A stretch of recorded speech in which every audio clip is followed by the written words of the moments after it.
Good evening, everybody. It's Tammy. Thank you for coming out or actually staying at home and watching us on this Sunday. And was ended up being a beautiful day here in Florida. We had a little rain in the morning, but blue skies later on. So I wanted to introduce this gentleman who he came to me as actually a referral from Wycliffe, where he lives up in Wycliffe area. His name is Roger Gross. And he retired from the federal policing in 1997 after serving 21 years in law enforcement, investigations, and security. And in his first 21 years, he worked to the rank of a captain with the United States Park Police. But better than that, he went back into public service in 1997, and he became the Deputy Commander, Chief of Police at the United States Treasury Bureau of Engraving and Printing. That is a mouthful. And I spoke with him earlier today when we were checking out the PowerPoint presentation and making everything work. And he has some really amazing stories to tell you about things that happened right underneath his nose. And if you guys have any coins or dollar bills or even some bonds that maybe you want to ask him about, it's pretty cool what you're going to learn tonight. So with that said, thank you everybody for coming, and I'm welcome Roger Gross. Well, good evening. I'm going to put the share screen up right now. Hope everybody's feeling well. Give me a second to hit this button and we'll go into the presentation. And I'm going to share.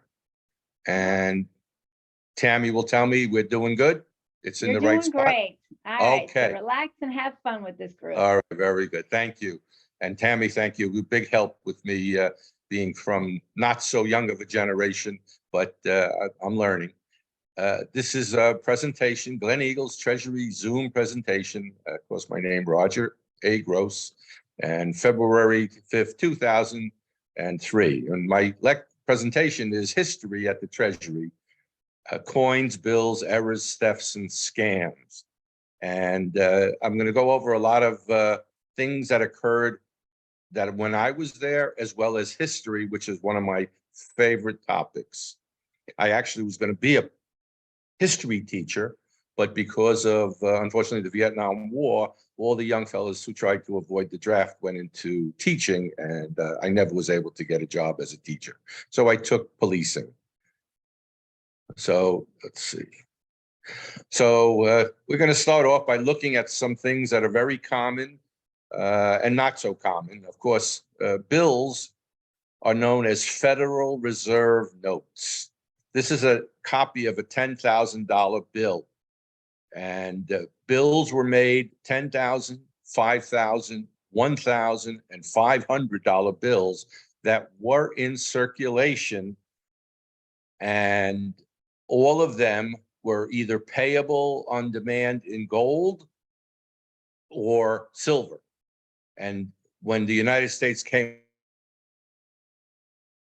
off the gold standard and took in the silver certificates, the money was only backed by the full faith and credit of the United States government.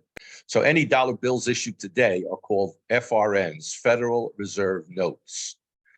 I show you the coin of the pennies, which is now the more common penny with Lincoln on the front and the Lincoln Memorial. They have changed up a bit and put some shields, and actually there was a set of pennies issued that had Lincoln chopping wood, Lincoln in a log cabin, and so on. So Lincoln pennies, very, very collectible for many, many years. And the first one with Lincoln on it was the 1909, which had a controversy in itself because the engraver put his initials on it, and that became a big problem. It was Victor D. Brenner, VDB. And nobody liked the fact that his name or initials was very prevalent under Lincoln's shoulder. After the second year, 1910, his initials were not on the front. I show the Treasury check. Everybody in the past used to get a Treasury check as a refund. It's almost a mandatory requirement that everybody has a electronic account, and your retirement checks and anything that's getting you money from the federal government that you paid into or entitled to, you get electronically transferred. There'll be a big story about checks later on. And then this coin is the $20 St. Gordon's $20 gold piece. And gold coin was able to be spent and used up until 1933, when President Roosevelt said, we're calling in all the gold notes and all the gold coins because we don't want people speculating. We want to come out of the Depression, and people were required to turn in their coin and dollar bills that said payable in gold. There were actual prosecutions by the federal government of people who did not turn in their gold. All right, next slide. Let's see. So money, as I said, FRNs, Federal Reserve Notes, money is not money until it is monetized by the Federal Reserve banks. We have 12 Federal Reserve banks for regions of the country. There are only 2 places, though, where the money, the currency of the nation, is manufactured. That's Washington, D.C., and Fort Worth, Texas. Washington, D.C., WDC, and Texas, WCF, they call it the Western Currency Facility. If you look on your dollar bills, you will actually see the FW for Fort Worth. If you'll know, the bill came out of the Fort Worth printing facility. The mint has technically 5 locations. Philadelphia on your coins used to be the P. So if you had a coin with no mint mark, that meant it came from Philadelphia. It was considered a plain coin. D, Denver. S for San Francisco. As of recent, West Point, which is basically a repository for gold and silver, and Fort Knox, which is the nation's repository for gold. And West Point does print ceremonial coins, and they are stamping out dollar coins for the new coins that are $1 face value. And I actually brought one out here, and I'm going to reach for it now. And if you look at it, this is, if you can see it, it's not that easy to see, I guess, but I have pictures of coin. They won't be able to see it because you're so tiny in the screen. Okay. All right. So the W stands for West Point when you see a coin. Now, in Florida, if one of the banks in Florida says we need $100,000, $1 million in hundreds, they ask the Federal Reserve Bank in Atlanta, number 6. So if you bring out your dollar bills that you may have in your pocket or took out to just look at while we were doing the presentation, you will see the bulk of the bills in your pocket are most likely having a number 6. Number 6 would also equate to the letter F. E is 5, D is 4, C is 3, B for New York, where I'm from, is 2 or B. And if you look up on the right, you'll see the New York number 2 right under the letters VT for Vermont. All the way to the West Coast, which has 12, San Francisco, and it covers a vast area. So any banks in this area who want new bills will send a letter or request to the Federal Reserve in San Francisco, who then in turn decide if they're going to send it to Fort Worth, Texas, or Washington, D.C. to print that order. Then the bills come to the Federal Reserve. The banks say, okay, please send me $2 million in $100 bills, and we will turn in $2 million of bad or old currency. When I say bad currency, meaning it's been used, it's been ripped, it's been torn, it's dirty, and they take it out of circulation and they destroy it. Okay, so the corresponding bank letters and numbers are here on the front of this dollar bill. You see number 12. It could be a 2 and a B, which would be New York, or a 6 and a F for Atlanta. But this is 12, and that stands for San Francisco. So this bill was printed in Washington, D.C., and shipped out to the Federal Reserve. I'm sorry, if you look, it's very small, but if you look under the red circle, you could see FWB. And if you see it, it's very small, but any dollar bills in your pocketbook, wallet, pants pocket has an FW, means it was manufactured or printed in Fort Worth, Texas. The words "In God We Trust" were not always on bills. They were always on coins, but it was added in 1957. An interesting tidbit. Old silver certificates, if you have them, they do not say "In God We Trust." This wording here underneath the pyramid and around the pyramid, "Annuit septis novus ordo seclorum." So when the United States was formed, a lot of the persons in history were Masons. And this is kind of like a Mason symbol. And the statement means He, the Almighty or God, has favored our undertaking. And in Latin, that's what that means.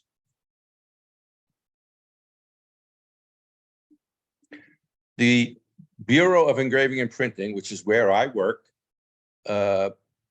made postage stamps and revenue stamps, commissions for the military, and other documents, ceremonial documents. They make the invitations for the president to send when he has a dinner engagement with the visiting dignitary or president of another country.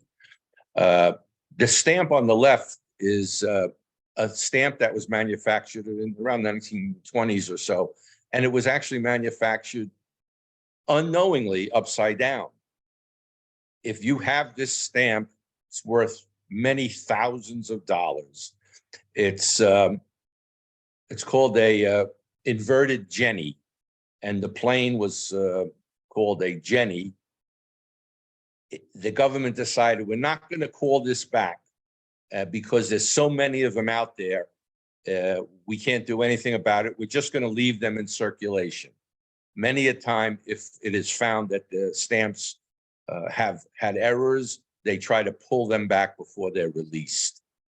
The interesting thing is the government went to forever stamps. And as of a week ago Sunday, any stamps that you have that are called forever stamps, which you might have bought when they were 50 cents, are now worth 63 cents.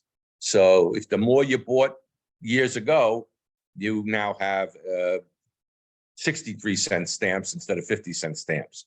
The interesting thing is the government does no longer make stamps. They have contracted it out to the private sector, and many stamp collectors, they're not as prevalent. I collected stamps as a young kid, but I don't collect them anymore. I actually sold my stamp collection. The stamps had self-adhesive glue. The government workers came up with the glue. Before that, it was always to lick the stamp and put it on your envelope. Persons at the Bureau of Engraving and Printing in Washington, D.C. came up with the glue that allows you to pull it off the sheet that you get from the post office and put it on your envelope. Basically, once you put it on your envelope, it won't come off. It'll rip and you will not have a good stamp anymore. The government used to make tax stamps. Now, tax stamps would go on your liquor bottles. Older liquor bottles had these around them. Cigarette stamps also. Anything the government put a tax on, especially liquor, had a stamp on it. Today, they don't use the tax stamps. These have become collectibles. And if you have them, or you know somebody who has them, and they could sell for, if you save them and they're a couple of dollars, to how valuable it could be for, let's say this one here that says the tax was paid to the Internal Revenue. The other one was on a bottle of hard cider, I think. Well, the Bureau of Engraving and Printing only came into existence in 1862. This was because during the Civil War, people were hoarding specie, mostly silver and some gold, because of the war. It raised prices in the South. It was very, very hard for people to come across currency and specie, as the federal government took action against the South when they separated from the Union. The first person to be in charge of the Bureau of Engraving and Printing is this gentleman here named Spencer Clark. And he became the first director. Caused an uproar because he put his likeness on the first fractional bill that the United States issued as its first currency because of the lack of specie of gold and silver during the war. The government sold billions of dollars worth of treasury bonds to support the war, the Civil War. Mr. Clark later was removed because there was such an outcry about him putting his own facial features on the bill. They became an amendment called the Thayer Amendment, and it was passed in 1866, which says no living person may have his likeness on a coin or bill of the realm. And this is what the original greenback, and as you see, his likeness is on the front. It's a fractional currency, which was only 5 cents. But imagine what 5 cents bought you in those days. The green was the backside. This is the front side of a bill, and a coin is called the obverse, and the backside of a coin or bill called a reverse. And on the reverse here, you could see it's basically all green, thus the term greenbacks. President Lincoln signed a law creating the Secret Service in April of 1865. It was not for protection of the president. It was for anti-counterfeiting now. Once the currency was issued, people would try to copy it and then use the currency, which became worthless because it was counterfeit. And so he hired or signed the law, and thus persons working for the US Treasury began enforcing the anti-counterfeiting. Up until that time, the United States Marshal's Office was responsible for suppressing counterfeiting. Now, Lincoln has been on many, many bills, and throughout history, he's probably on the most coin and bills that the country has ever issued. I use this as a reference to President Lincoln. First thing we'll note is that on the bottom right corner where it says $5, there's an FW. If you see it, that's Fort Worth again. And this is an error bill, meaning that this $5 bill came through the printing process with a mistake on it. Can anybody see the mistake? If anybody, just raise your hand, maybe if you see it. It's not easy to find, but if you look on the top left corner, the serial number is missing a couple of its numbers. So that was a printing error. And this was made in 2017, so only 6 years ago. And this value is probably about $300 to $500 in mint pristine condition. Aha, very good. There it is right there, highlighted. Thank you. Other bills that are collectible bills are called star notes. They don't have a significant value. I'll get to when they have a significant value in a minute. But as you see here, this is an old Benjamin Franklin $100 bill. And to the right of its serial number is a star. And the last four numbers, 3216, and then a star. The star means that during the printing process, on the printing press, something happened to the bill that this number replace. The star has to replace, the star note has to replace the bill, because when the Federal Reserve Board asks for money to be printed, you have to give them the exact amount that they asked for. Well, you can't give them a bad note if it's creased, wrinkled, smeared, ripped, so they replace it with a star note. So that's an old star note from like 1968 or 69. And on the right, we have a new star note from basically 2012. And that star note is on a current $5 bill with the enlarged portrait of Abraham Lincoln. Thank you for the highlighting. Okay, now we get to collectibles. People can collect the star notes. They really don't have a significant value other than they're unique. Somebody might give you $5 for a $1 bill if you sell it online.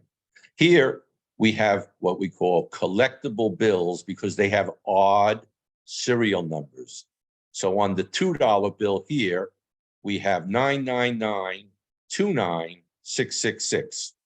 So basically, there are only 3 numbers in this dollar bill or this $2 bill, which makes it collectible because of the numbers. We go to the top right and we see a $20 bill, and that bill has 5 zeros in front of it, and it's a very low number. So this numbered bill came off the series in the very beginning of when these were printed in around 1996 or so. If you see 5 zeros, and the F and the 6, as we said before, F is Atlanta and 6, so they coincide.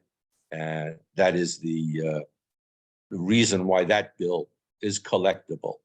But underneath it is the next best thing, which is a collectible number.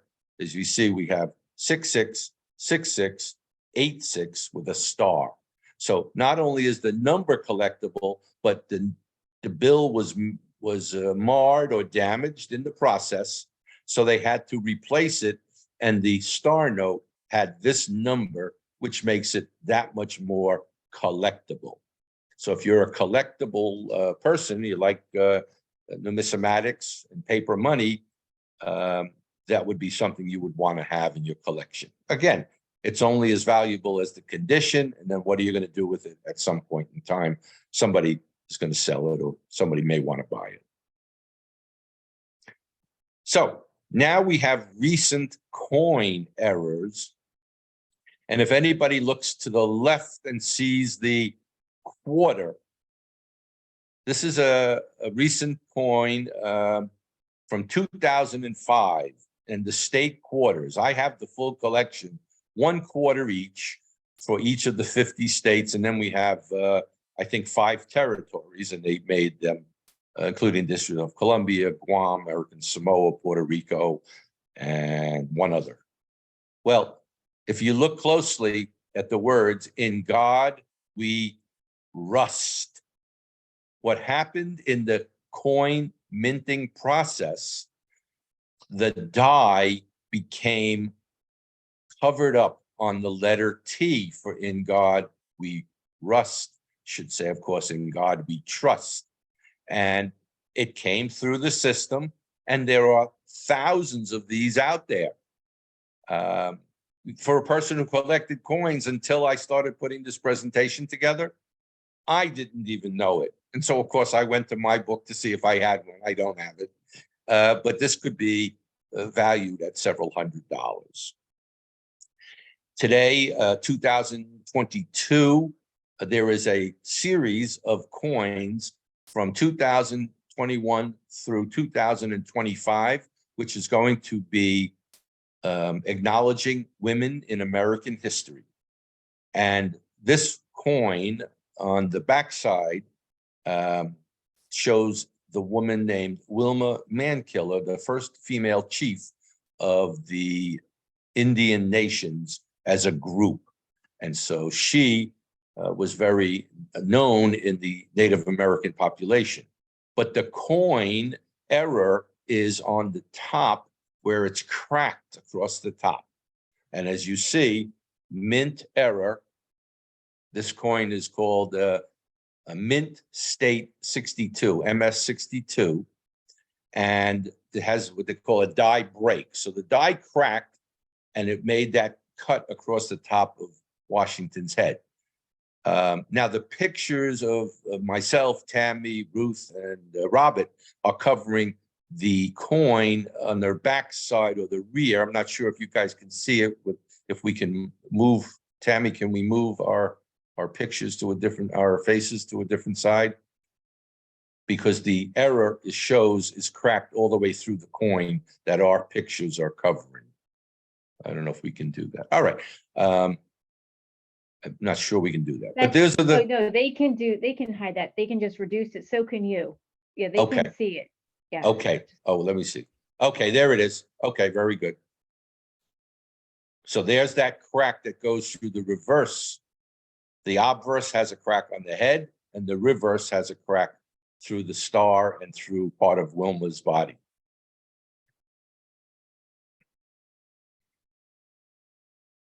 Okay, thank you. All right. So in the past, many coin errors have occurred that have gotten out into circulation, meaning these are very collectible if you find them. When I was a kid, I always heard of the Buffalo nickel. This is called the 1937 D Buffalo nickel. And on this nickel, you can see in the front, the reverse, where it's missing a leg right above the V and the E on the coin.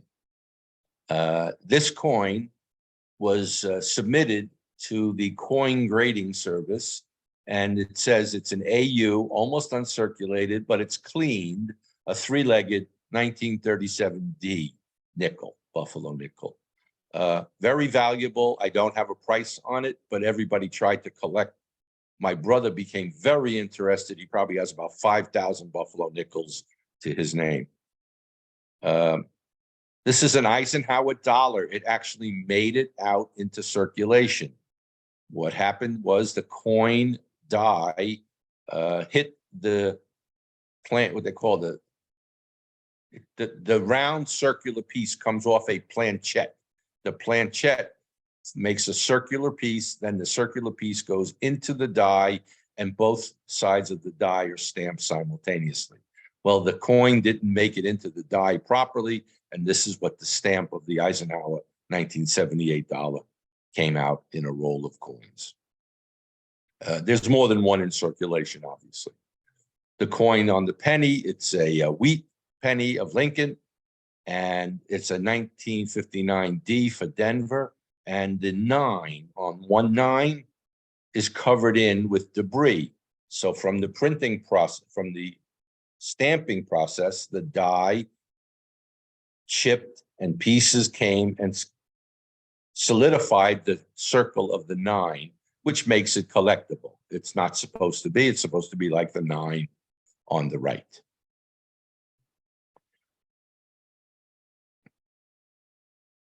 The new coins that have come out are the dollar coins, but they come after these, which are some of the most famous coins. And as people from previous presentations I have made stated, oh, I remember getting these from my grandparents and my parents for Hanukkah gelt.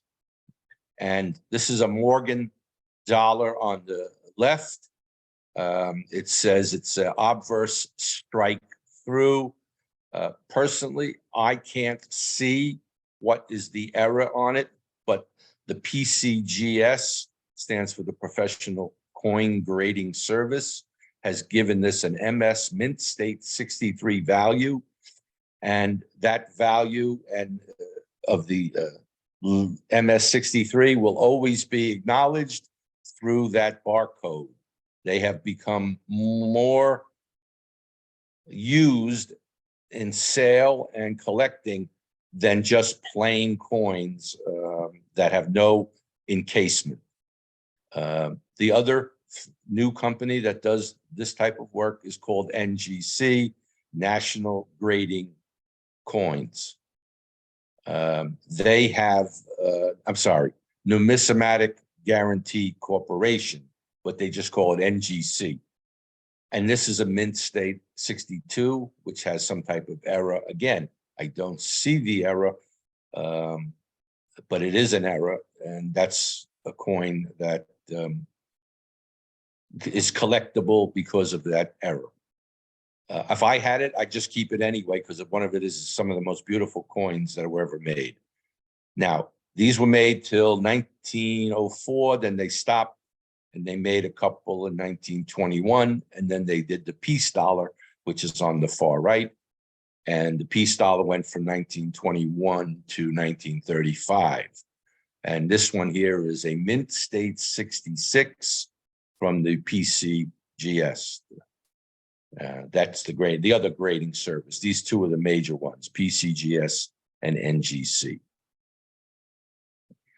So now at the Bureau of Engraving and Printing and the Mint,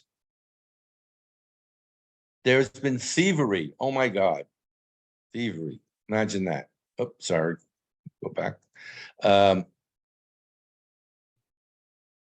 In 1864, the pay clerk stole $37,000 worth of gold in notes and gold bullion, and he tried to get away on a horseback. I don't know how they figured that out. The archive didn't say that he was apprehended and went to jail, but obviously they knew this much about him.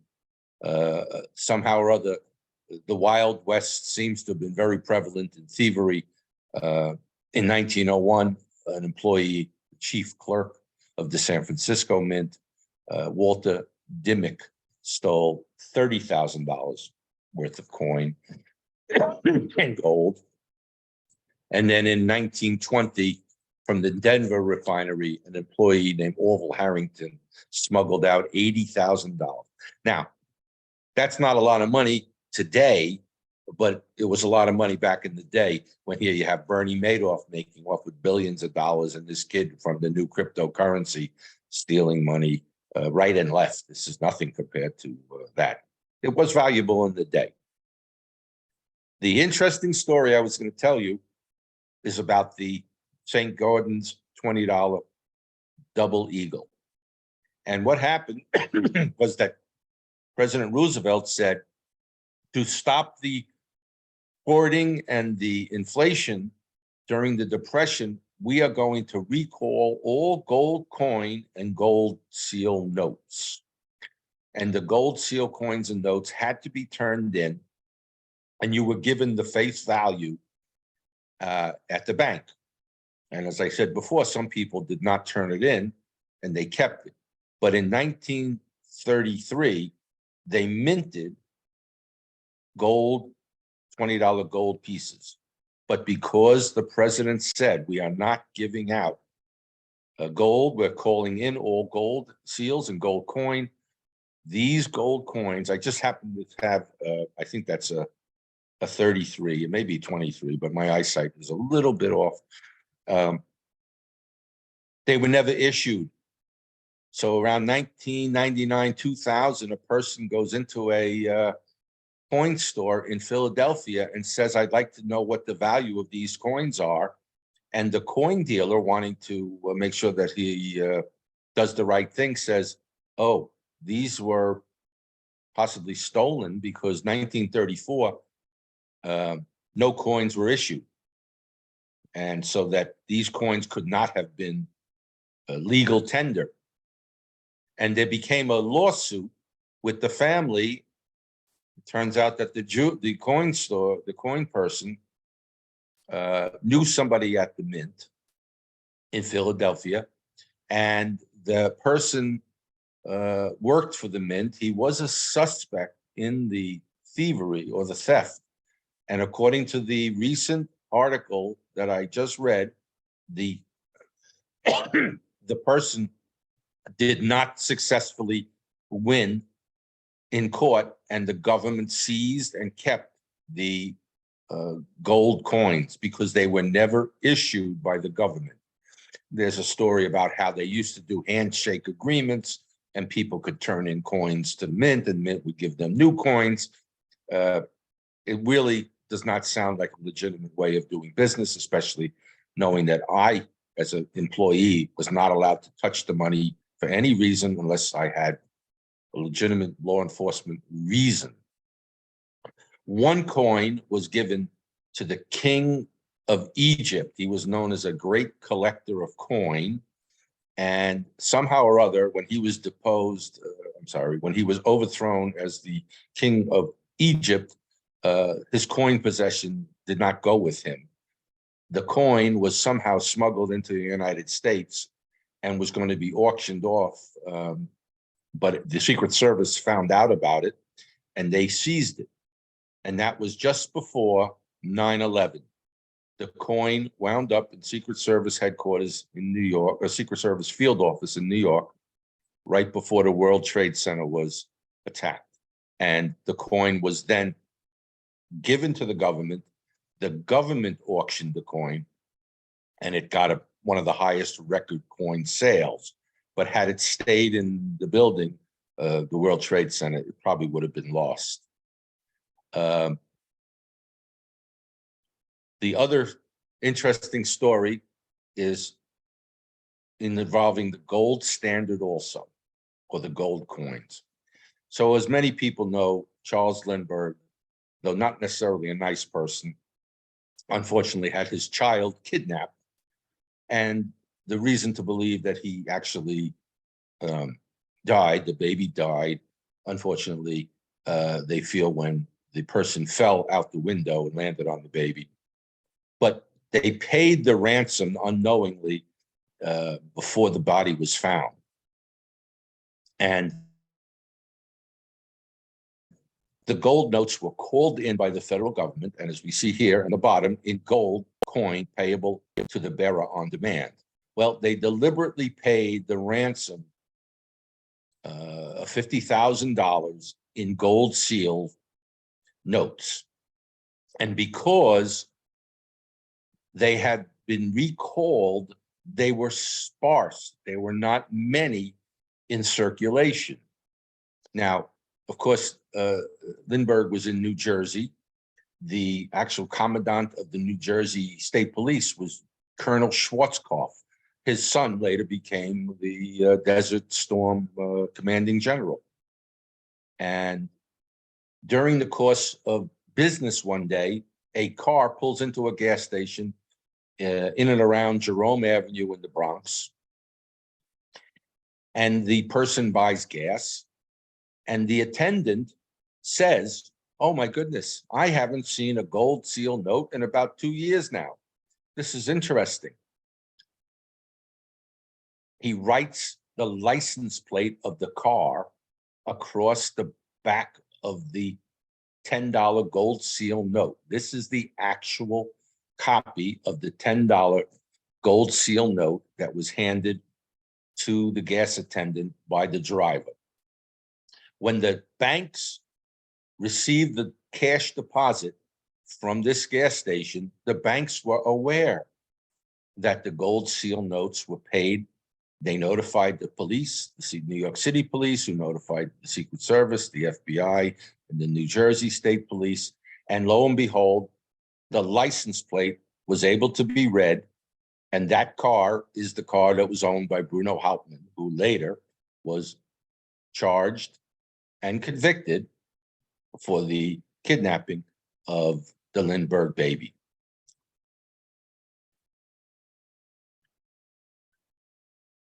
So my history of being at the government started in 1997. And the reason was there was a lot of thievery and theft. Some of the cases, not necessarily in Washington itself, but they said they wanted somebody with experience to change the mindset of the guard force mentality and make them police officers. And what the government had done was that many of the men from the Washington, D.C. area that had gone into service in the military, they came back, but they didn't have jobs. So they opened the Guard Force service up to these veterans, and they were working, but did not have the, I'll use the word sale. They didn't have the sense enough to realize what they were dealing with. And so I came in about 1997. This is 1998, when the $20 bill was first issued as an enlarged portrait or head. And if you look closely at the serial number, if we can enlarge it, I don't know if you can't see it that well, but it's like number 2 on the process on the printing process.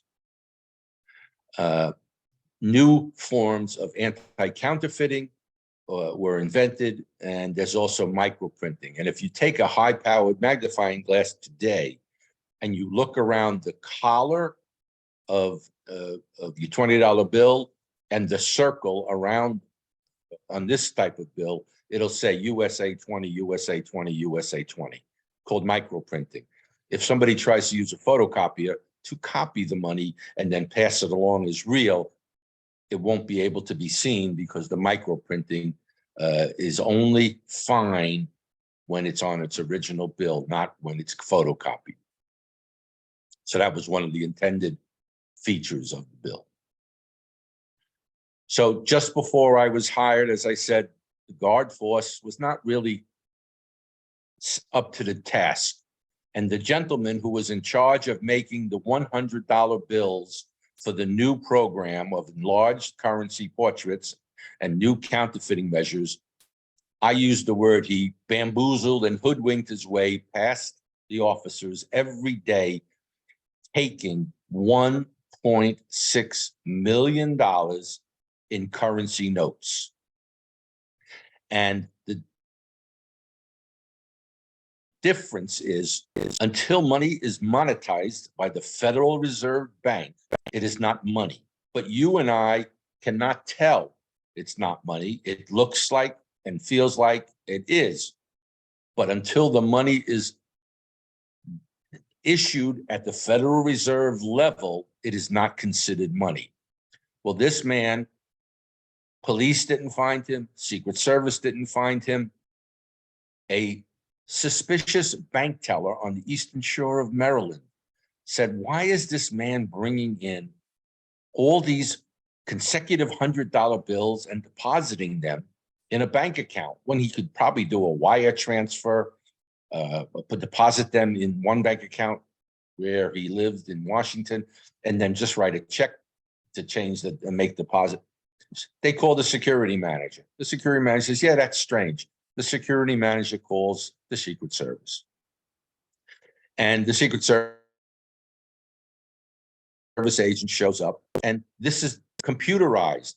The Federal Reserve knows what bills are issued to what region of the country by virtue of the letter. So again, if it's 6, it's Atlanta. The Secret Service man takes a pack. This is called a strap. The thing around it is a strap. He pulls a $100 bill from the middle and he types it into whatever computer system they have. The Secret Service still is responsible for counterfeiting and thievery that happens at the Treasury over the police force. And he says, wow, this is strange. I've been a Secret Service agent 15 years. I've never seen a bill not come up. They said, that's got to be some type of crazy error. So he pulls the second one out of the stack, does the same thing and says, oh no, these are stolen from the Bureau of Engraving and Printing. They go there the next day. There's only one person, there's only 5 people in that office. One's on sick leave for the last month, so he couldn't have deposited it. One is on vacation, one's in training, and they show pictures to the teller of the 5 employees and says, no, that's the man who deposited it. And he's the man named Schmidt, Robert Schmidt. And they recovered almost all the money. He had bought a condo for his mother in Ocean City. They took the condo and sold it at auction. He received 27 months in jail, lost his job, lost his pension. However, though, with a pension, you put money towards your pension. Whatever he put in, he was entitled to get back. But he did lose his job. So I came on board, as I said, to try to help professionalize the police force. So, excuse me. So we wouldn't have any more of these embarrassing situations. Well, in 2004, a person in the same position as Mr. Schmidt tried to steal $30,000 in strapped currency, which was not, it was basically what they call test money, same as Mr. Schmidt. And a janitor person from what they call the Goodwill Industries, cleaning the trash bins, found it, and he brought it over to one of the officers and says, I found this in the trash. And so the officer says, oh my God, I realize what it is. And he calls security. We come down, the management, the security branch, the Secret Service, and they start going through who could do this again. It's the same office. And they go and they say, okay, Mr. Robert Jones, you're under arrest. Why didn't you take the money out? He said, I noticed that the police officers were doing a much more thorough job. And he even called them police officers. I have to reach behind my back, but I don't want to strain myself because I credit the fact that I came on board and trained and worked hard to make these guys more responsible. And so this guy lost his job, lost his pension, got a small jail sentence, significantly less money, $30,000 or so versus the 1.6 million.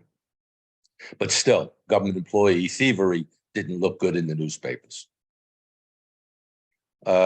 Christmas time while I'm working, 2006, a gentleman working in the section called overprinting. Now, if you look at the bills in front of you, and especially the one in the center, you can see there was no government seal, no letter signifying where it's from, and no serial number. Right before the bill gets its serial number and stamping, the ink has to dry. And while in the drying process, this man, Mr. Faison, stole the money from the section he worked in that did not have seals and stamps, serial numbers. How did he do it? It was during the winter, and we did not have authority to search people's bodies when they left the building. We could search their bags, and we could search lunch boxes, but we couldn't search the person's body unless we had probable cause. We did not have probable cause. He put them under his shirt, pulled his shirt out of his pants, put his winter jacket on, and left the building very nonchalant. And he took the bills home, took a scissor, and cut the bills so that they would be basically the size of whatever your dollar bills are today. So he took 32 sheets. He took 10, let's see, whatever it was, he had $32,000 worth of $100 bills. And he went to the casino in Dover, Delaware, took one $100 bill, put it in a slot machine, gambled $1, didn't win, cashed out, got his ticket, or what I call a chit, for $99. He did that several times. And then he took the chits to the window and cashed in. And so if he did 5, he now had $495 of real currency. And they left the casino holding the bag with 5 not monetized $100 bills without serial numbers. One day, a man comes in and cashes his legitimate shit, and he gets a $100 bill with no serial number and no seal.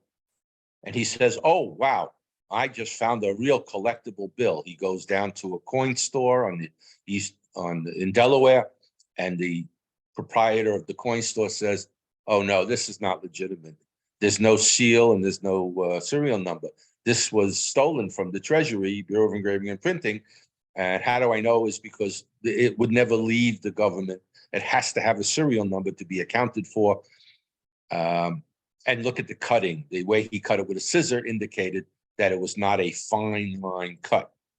The printing and cutting facility has a tremendous heavy-duty pressurized slicing metal bar that goes right through paper like butter. and this was off. So they figure out right away, it's the overprinting section.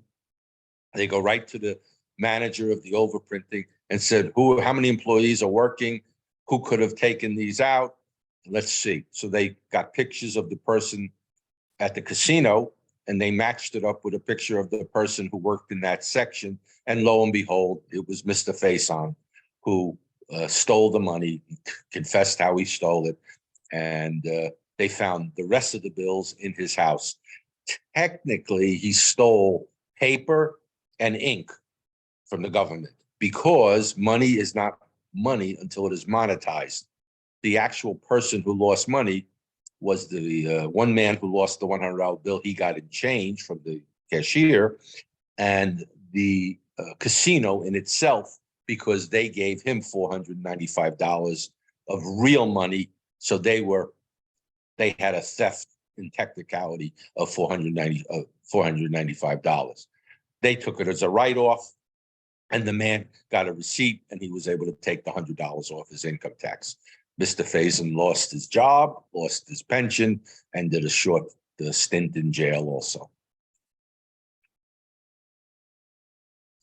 So other famous cases that made the news, February 7th, 1996, 3 workers stole shrink-wrapped bricks. The money, it's like being in a cookie factory. You know, you want to eat one of those Oreo cookies as it comes fresh off the bakery line. And that's what people do. They find the money irresistible, and they take it. Rayford Young pled guilty and received a plea deal. And the 2 other workers, the archive I wasn't able to research whatever happened to them, but he lost his job and, of course, his pension, and whatever his plea deal was. I think he turned state's evidence against the other 2. In the Western Currency Facility, a man stole stacks of $50 notes. He must have stolen, over his 13-year career, I think they estimated about $200,000. But he stole the money also. It was not monetized. So it's in circulation, but it's not monetized. And until somebody tells a Secret Service employee, hey, I got this bill, I don't know why I think it's not monetized, no one would ever think of it. It's in circulation. And then the last person in 2005 stole $700,000 that was on its way to be destroyed, and what they call money to be destroyed. Why? In the process, why a star note is placed into the system is to take the place of damaged money. And so this money was being taken to be destroyed. He skimmed off the top of it the $700,000. And he led the police on a high-speed pursuit, and he was arrested in Oklahoma. Again, lost his job, lost his pension, and did some time in jail. I don't know exact amount of time. But these were all government employees who passed background checks.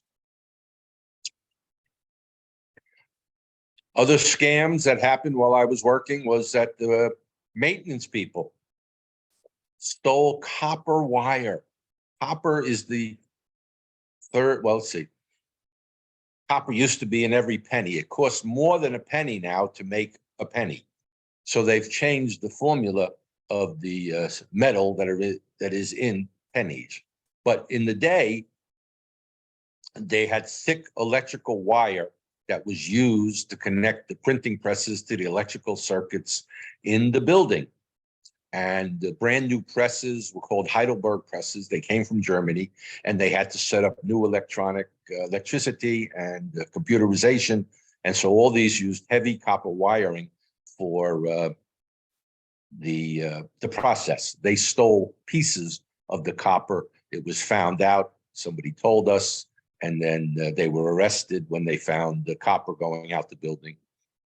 An employee tried to use a fish hook and a fishing pole, but he was not successful. We don't know who that was.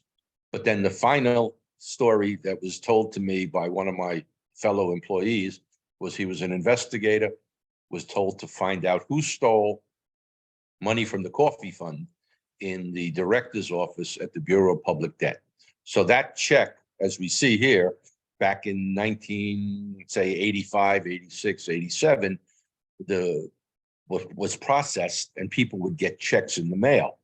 Well, the computerization process, when somebody passed away, they had to cancel their account with Social Security. These employees took, instead of canceling it, redirected the checks to be deposited electronically into bank accounts. And the investigator was attempting to solve the mystery of why money was missing from the coffee fund. And when he interviewed the first suspect, a new employee, she started almost crying immediately. He says, why would she be crying over just $5 being stolen from the coffee fund? And she fessed up to the fact that it wasn't her stealing money from the coffee fund. The other women who worked with her compelled her as the newest employee to, let's say, finagle the books and send the money over to accounts for her and the other employees. And so they were indicted, lost their jobs, and I don't know if they went to jail or not, but they put many, many more checks and balances into the systems after this was uncovered. He retired on the award money because you're allowed to get a percentage of recovered government assets if you turn in suspects. And he technically turned them in by capturing this one woman and then having her fess up to the others, and they were all indicted and arrested. I'm trying to move along as fast as I can. I think I'm going a little too slow, but money is redeemable. So if you ever have like your money damaged, you're allowed to send it into the Treasury and Bureau of Engraving and Printing in the mutilated currency section. And you can get that redeemed as long as you have 51% of the bill. Now, if we look here, we see Reggie Jackson, who had a major fire at his house in California. And he had a safe.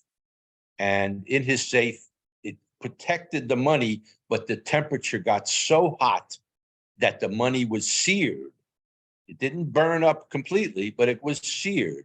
And in the picture on the right is damaged currency. But as long as you can have a serial number and 51% of the bill, you are able to get a reimbursement from the government. And so Reggie Jackson went to the building and actually went to the wrong building.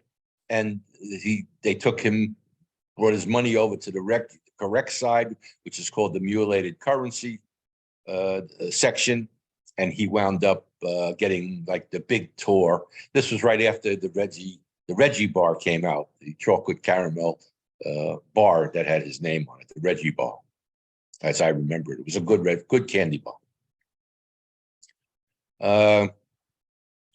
One of the persons in that section where the money is redeemed was stealing from the money that was coming in, and she was arrested when they pulled a sting on her, and they sent extra money through the mail, and she told the person, well, you only have this much money.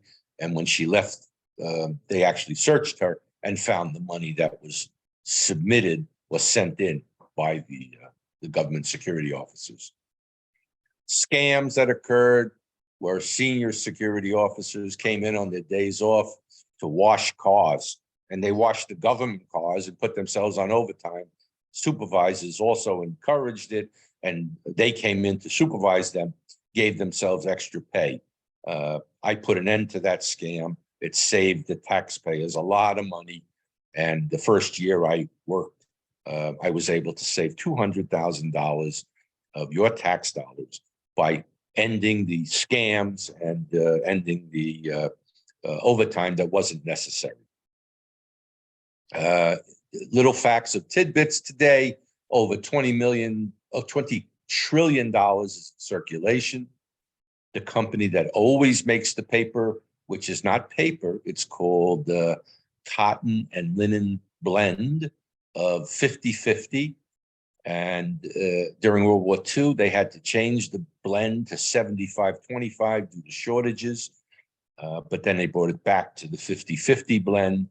In 1928, Crane itself put red and blue silk threads to help deter the counterfeiters.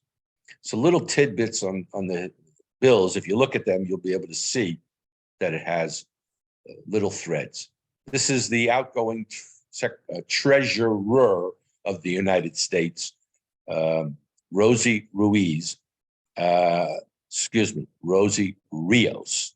And Rosie was a very sweet lady, came from California. She was the treasurer. Her signature appears on the left side of the bills that were issued up until about 2012. On the right side would have been whoever the secretary was of the Treasury. And now our newest Treasury, Janet Yellen from Brooklyn, New York, is the new Secretary of Treasury. She went to Fort Hamilton High School.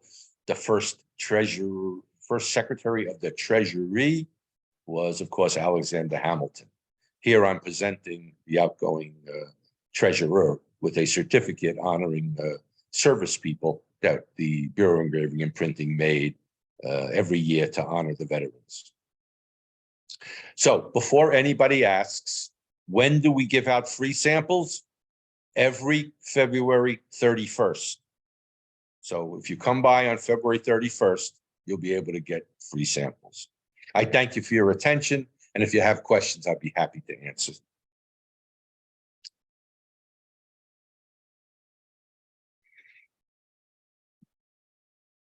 Oops, thank Yes. you. Yes. Can you tell me about the stainless steel pennies? What's the story on those? Yes. Okay. So during World War II, there was a shortage of copper. So technically, they're mostly zinc. The ownership of them, there's nothing illegal or improper about it, but the government made copper pennies the first portion of the year, but ran out of copper. So it's not stainless steel, but it's mostly zinc and steel. They actually had brass in it from the shell casings, but that's what a lot of the metals were used for, was armaments and ammunition. So the shell casings became remelted down, and they called them steel pennies, but they really weren't steel. They definitely weren't stainless. But those are real pennies. If you have you have them, they're worth a couple of cents more, unless it's a mint condition. But the more valuable would have been the year that they issued the copper pennies, because there's so few of them ever made. They had to stop making them because they ran out of copper. So Roger, somebody sent us a question, and it's an interesting question. It's like, we see people writing on money. Are you allowed to write on a dollar bill and other? Technically, you're not allowed to do anything to damage currency and money. The interesting thing is people in the business world, if they want to try to detect counterfeit money, nobody is really able to manufacture the linen and cotton that Crane Paper Company makes. Most people, when they make copies, and I'm going to say most people because several bad countries in the Middle East is one, in South America is two, they are able to duplicate significantly well. Secret Service is having a tough time determining counterfeits. But if you take a pen, a special chemical pen, and write across a bill that is legitimate, it will not leave a mark or a stain.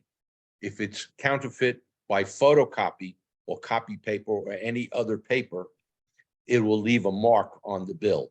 So then you know it's counterfeit. And as you're a business proprietor, you don't want to take the currency that's bad or counterfeit, you'll lose money. But that's how you tell if it's counterfeit or not. The linen and cotton will not have a mark. Photocopy paper will leave a mark. Mr. Kavanaugh?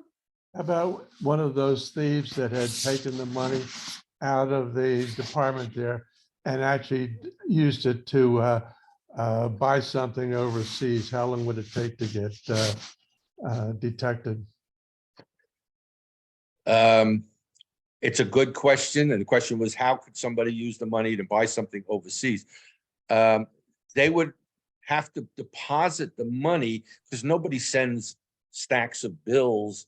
No legitimate person would send stacks of bills to a foreign country to try to have them buy something. It would just be in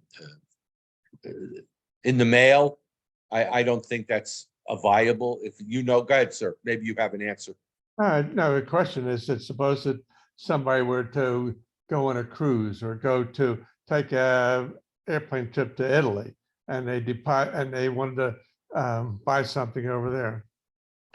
Very good question. Yes, unless we, the security people, the Secret Service, knew that that money was stolen from the Bureau of Engraving and Printing before it was monetized, there would be no way of knowing. So if Mr. Schmidt gave his nephew, his favorite nephew, $1,000 for his 13th birthday or graduating high school, and he never said to the Secret Service, you know, by the way, I gave my nephew $1,000. The nephew could very well go out and spend every $100 bill that his uncle gave him. But if they got it all back, then it's not out there anymore. I'm So thinking overseas, it's probably a lot easier to use that type of money overseas. It's going to take too long to get back to where it who came from knows and that done. nobody runs the serial numbers to say, oh, I'm going to check a serial number just in case this money might have been stolen before it was monetized. Nobody does it. There's no reason for a person across the ocean to question an American bill because they may test it with the marker to see if it leaves a black stain, but it's not going to leave. It's legitimate paper issued by the government for money to be made. It's just not been monetized.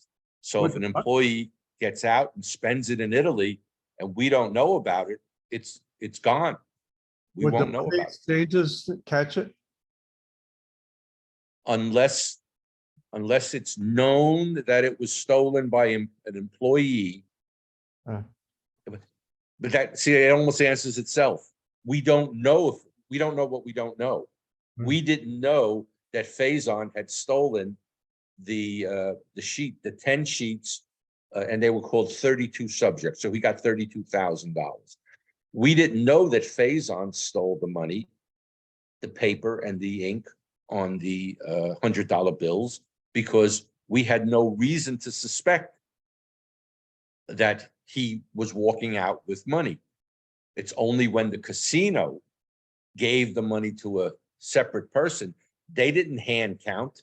They do those speed machines, and the speed machine only counts. The speed machine doesn't check for serial numbers or seals. So it's virtually impossible if the security people don't know. We can't do anything until we find out. I hope that makes sense. Like we didn't know, they didn't know that $1.6 million had walked out of the Bureau of Engraving and Printing right past the nose of the guards. Do you know who I am? You can't stop me. I am the man in charge of this new government process of $100 bills. If you stop me, the Secretary of the Treasury is going to be mad at us.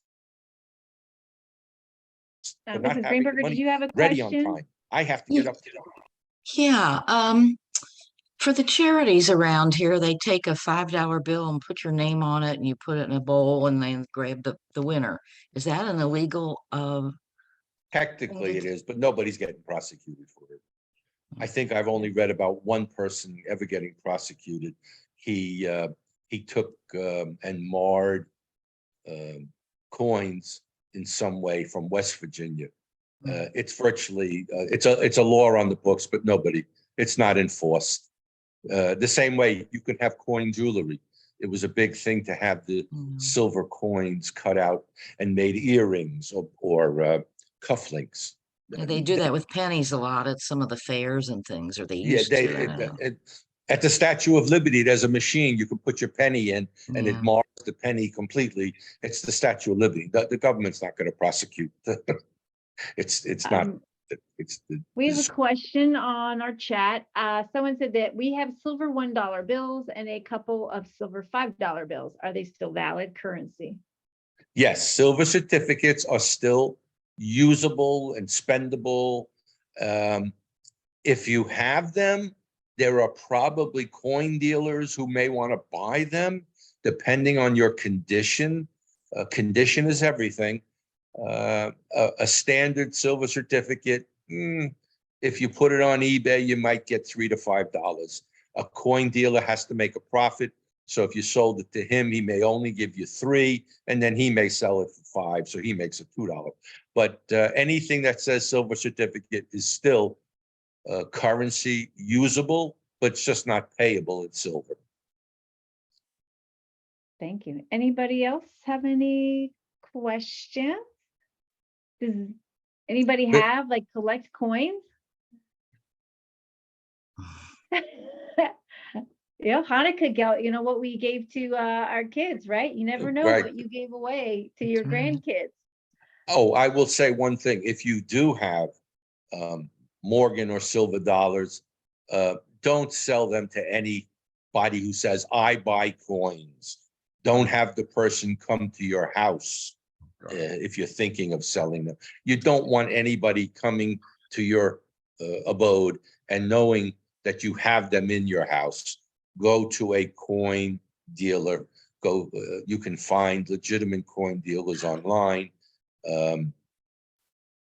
I can recommend, I have no interest in any businesses, so I feel comfortable that I can tell you that the Lake Worth Gold Mine, a pawn store, PAWN, pawn shop, run by a gentleman named Fred, very legitimate businessman. He can give you the value for your coin. If it's just a common coin, by the way, it's only worth what they call smelt value. So smelt value means they're going to melt it and then reissue it in some other form or sell it as scrap. But the high use, which is what I just explained, cull, they call them culls. They're not really worth a lot of money. Anything with a Morgan dollar with the CC, Carson City, that's a good coin to hold on to or sell to a dealer if you want to make What some was money. that name again? The Lake Worth pawn store. Huh. It's on Lake Worth Road, right off of 441. And gentleman's name is Fred. He runs a legitimate business. And if you sell him anything, you have to identify yourself. You give a thumbprint and sign a document that it's your possession, your items. So he's very, very legitimate. Anybody else? question. Mr. Zimmer? Mr. Zimmerman, yes. I have a 3-cent coin. Do you know anything about those? They were minted many years ago. I think probably in the 1850s to 1870s, maybe. It's probably 90% silver. By the way, most silver coins, when you say silver coin, 90% silver. Morgan dollars, 90% silver. So if silver, you have a numismatic value to the coin, you don't necessarily have a silver value. If it's in great condition, it could be worth quite a bit of money. If it's in good condition, fair condition, a little bit of money. But you have more value in the numismatist, being a numismatist, a coin collector, than the value of the silver. I think silver is up around $24 an ounce right now. So thank you. Thank you. Yeah. Do you know what date you have it on the coin, Mr. Zimmer? I don't remember. I just know I'm picturing it and I don't have. Always hold your coins on the edges. Don't hold your coins with your fingers on the face or the obverse or the reverse. Your oil, there's like little oils on your finger, and they can technically mar or damage your coin over time. So always hold it on the edges or the rim. Thank you. I remember it having no Roman numerals on the back of the I coin. think that's probably around 1850. You know, I personally never have had them. I've seen them at coin shows, but I've never owned them. My thing is I like the Morgan dollars. I have a bunch of them. And now the new dollar coins, by the way, you can buy online or from a coin store, and they probably go for about $60. If you buy it from the US Mint, it's probably $68. The value of the silver is $24. It's a $1 coin. That's what I tried to hold up earlier, but it's too small for you to see. But that is a 9999 pure silver coin. The Morgan dollars were 90% silver. So $24 less 10%, so less $2.40. That's your silver value. But I'm pretty sure that most silver Morgans are worth more than the $24 an ounce that silver is going for. how about Susan B. Anthony dollars? Not really worth anything unless it's a mistake, unless it's in a proof set. Susan B. Anthony's, no. Sacagawea's, no. Eisenhower's, unless it's a proof set, Eisenhower. They did make silver proof sets for Eisenhower's. Not really any significant value. I used to have about 800 of them, and there was no value. I just eventually spent them. I have one last question. How about these uncirculated sets where they start with a penny up to 50 cents? Again, the value of them, if you have ones made before 1964, 64 and below, it's worth probably about not even $15. There's not that much silver. You have 1/10 of an ounce of silver in the dime, a quarter. So you got to figure out. They were issued. The government never loses money on them. They always charge a premium. You're probably not. It's not a good idea necessarily. Even though I work for the Treasury, I wouldn't buy from the Treasury store. I'd buy it on the secondhand market. That's what I would do. So they're not worth anything as collectors. My thing is, you can take them to the coin dealer and see how much he'll give you. If you ever done anything on eBay, you can put without buying anything, you can just say, what is the value of a 1963 uncirculated set? And you'll get a value. You'll get a range. Somebody who wants a fortune and somebody who says, all right, I know what's reasonable. I just want to unload them. No Thank you. great value. And did Mrs. Mintz, I don't know if your question was answered, but she was asking about the value of a Franklin Mint coins. Franklin service. Mint is an aftermarket business. You're probably better off buying coins from a reputable dealer than the Franklin Mint, because on top, she's trying to say something, Tammy, but she's muted. Hang on, you have to unmute yourself, Mrs. Mintz.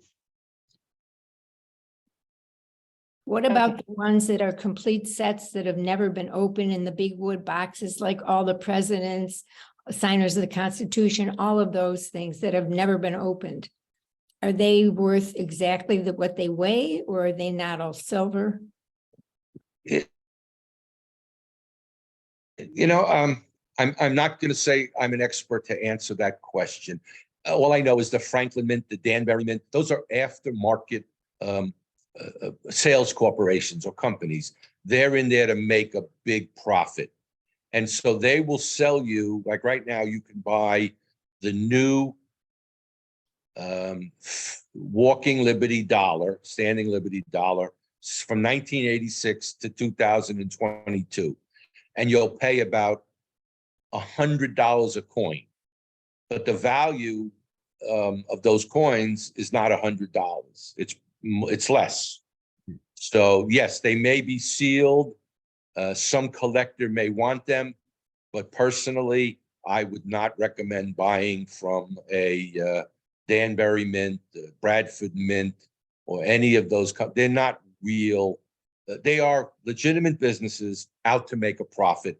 over what the government, they have to buy them from the government also. So whatever they're paying to the government to get them, they're charging on top of it. Yeah, I already have them all. I just want to sell them, but I just wondered if they Well, were I tell you full what, silver. yes, and the silver value is always going to be the silver value.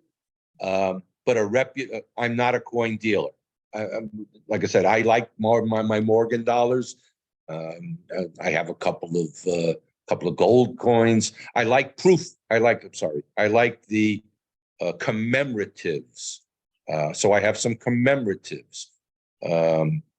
But I'm not a buyer and seller, so I don't have that information. I wouldn't want to mislead you. I would say go to find a reputable coin dealer. I'm sure there's several in, you guys are down in Delray, Boca.